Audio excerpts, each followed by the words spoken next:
కాళేశ్వరంలోని గోదావరి త్రివేణి సంగమంలో సరస్వతి అంత్య పుష్కరాలు కొనసాగుతున్నాయి. త్రివేణి సంగమంలో పుణ్యస్నానాలు చేసేందుకు భక్తులు భారీగా తరలివస్తున్నారు. నదిలో పుణ్యస్నానాలు చేసిన అనంతరం కాళేశ్వర ముక్తేశ్వర ఆలయాన్ని సందర్శించుకుంటున్నారు భక్తులు. ఆలయ ప్రాంగణం మొత్తం భక్తులతో కిక్కిరిసిపోయింది.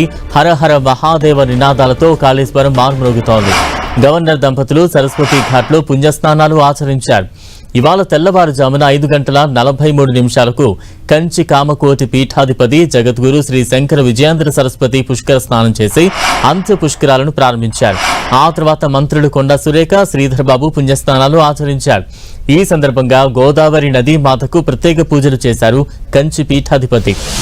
జూన్ 1 వరకు 12 రోజుల పాటు అంత్య పుష్కరాలు కొనసాగనున్నాయి. పుష్కరాల వేళ ప్రతిరోజు ఉదయం హోమాలు, సాయంత్రం సాంస్కృతిక కార్యక్రమాలు నిర్వహించనున్నారు. ప్రతిరోజు ఒక ప్రముఖ పీఠం స్వామీజీ నదిలో పుణ్యస్నానం ఆచరించనున్నారు. 12 రోజుల్లో సుమారు 30 నుంచి 40 లక్షల మంది భక్తులు త్రివేణి సంగమంలో పుష్కర స్నానాలు చేసే అవకాశం ఉంది. దీంతో ఘాట్ల దగ్గర ప్రభుత్వం అన్ని ఏర్పాట్లు చేసింది.